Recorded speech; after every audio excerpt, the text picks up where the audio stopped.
to another edition of Phil's Morning Drive. Behind the wheel today in the 2018 Chevrolet Equinox. Now the version that we're driving today is exciting because it is the new 2-liter turbo engine. This is a new body style for 2018, but it's been out for a while. This particular engine has only been out since the 1st of July. So the original engine, or the smaller engine I should say, is the 1.5-liter turbo, and it's only got something like 170 horsepower. So it's a little lacking just because of the sheer size of this car.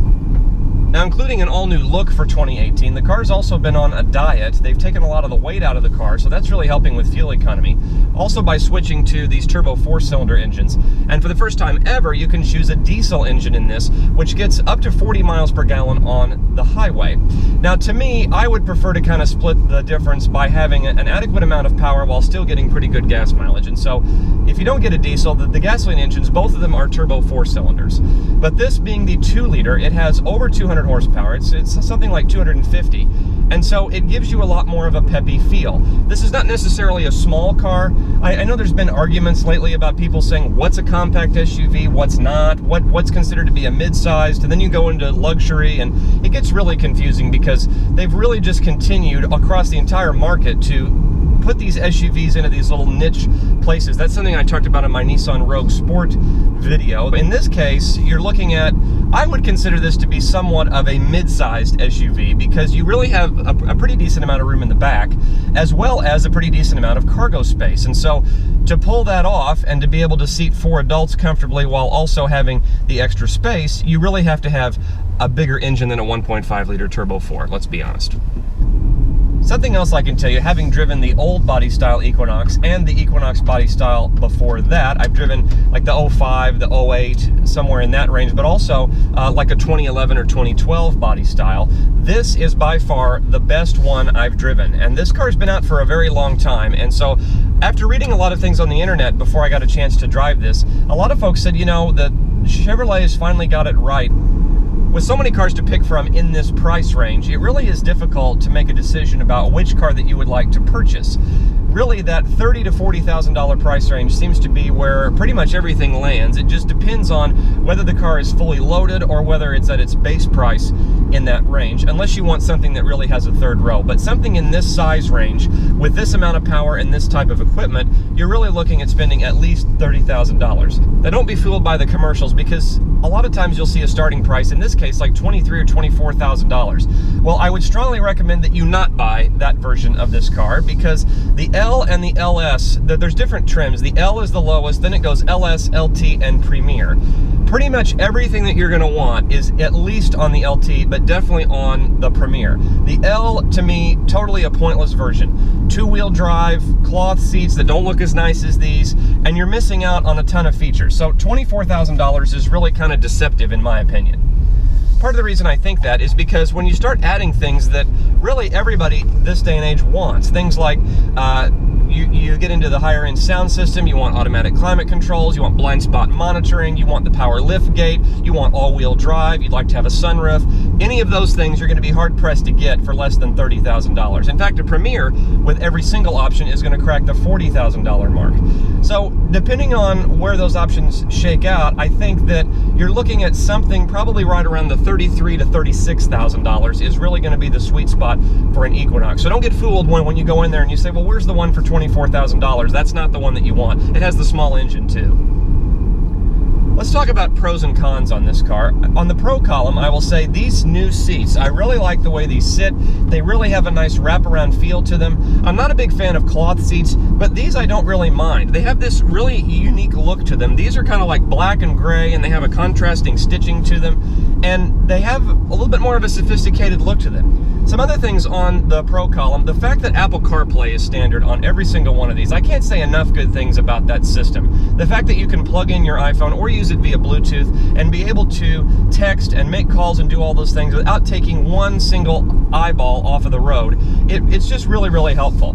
And this one, really, because it uses Siri, but also because they put these microphones right above your head, the car really understands everything that you say. And you can ask it about your calendar and all sorts of things. So if you're not familiar with Apple CarPlay or Android Auto, it does have that as well.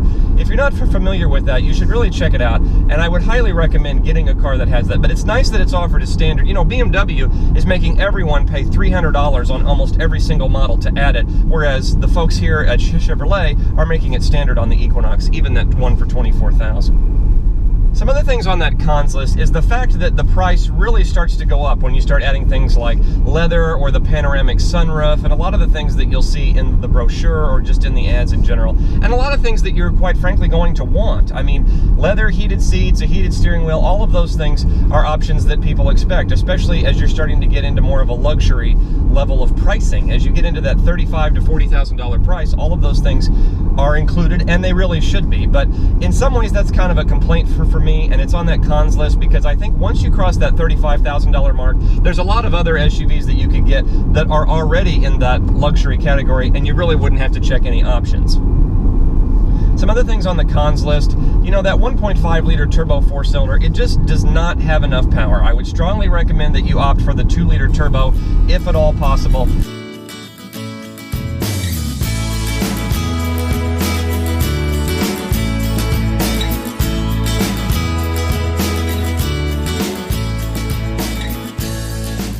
On the pros list, really fuel economy, especially on the 1.5 liter, which I don't really like because it's underpowered, but I know a lot of folks are going to be interested in getting that simply because of the fact that you can get up to 26 miles per gallon in town and 32 on the highway, which gives you a combined of about 28 miles per gallon, which in an SUV this size that can seat 4 adults very comfortably and has a more than adequate amount of cargo space, that's really quite a feat. So I could see why you would choose it from a gas mileage perspective. But honestly, the 2.0 is peppy, it has more power, and the gas mileage is really not that different. You're looking at about 22 in town and about 29 on the highway, which is enough of a compromise to me. You know, if it started to go down in the teens, then I would probably say, well, I don't know if the power is worth that, but still, 22 around town's not bad.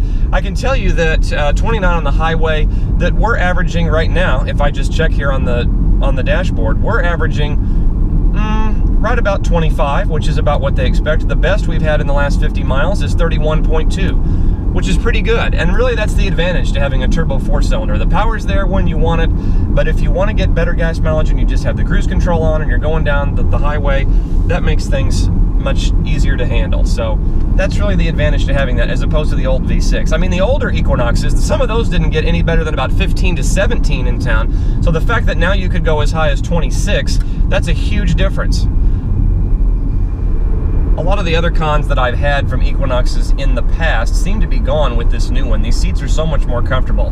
Now, one thing I noticed that they didn't bring to this model was the fact that you could slide that rear seat. That was something that was a huge deal when the first Equinox came out. The fact that the rear seat could slide so you could get a little bit more stuff in the back or whatever. And so they've done away with that, but I don't really think that's really a deal breaker. You still have plenty of leg room. I mean, as you can see here, I'm almost 6 feet tall and I can sit in the back, and because you sink into the seat, and even with that front seat back pretty far, it's really not too bad. It really gives you a decent amount of leg room, even if you're fairly tall, which is nice. So what's the verdict? Should you buy a 2018 Chevrolet Equinox? Well, I think if you're somebody who's had an Equinox in the past and you just liked it, I think you will love this version. I think if you're somebody that's looking for an SUV in this size range, it really depends. Whether I would recommend this depends on what options that you want and where you fall in that $24,000 to $40,000 price range. If you're looking at a Premier that's got, you know, the rear seat entertainment and all this kind of stuff, I think there's other cars that would be a little bit more luxurious with a better overall feel. But if you're looking for something that's in that 31 price range, maybe even right around 30, this is really one of the better cars on the road. I mean, it drives a lot better than I expected, better than the old Equinox. It sits better. It's got better tech in here. The dashboard doesn't look cheap at all. It has nice finishings here. This is a nice leather steering wheel. And so Chevrolet is really, they've worked really hard to make this a nice car. But I think depending on what you want for options will depend on whether or not this is a good deal for you. Well, thanks for watching this edition of Phil's Morning Drive. If you want to see more of our content, go to our website. You can check it out at philsmorningdrive.com. We'll see you next time.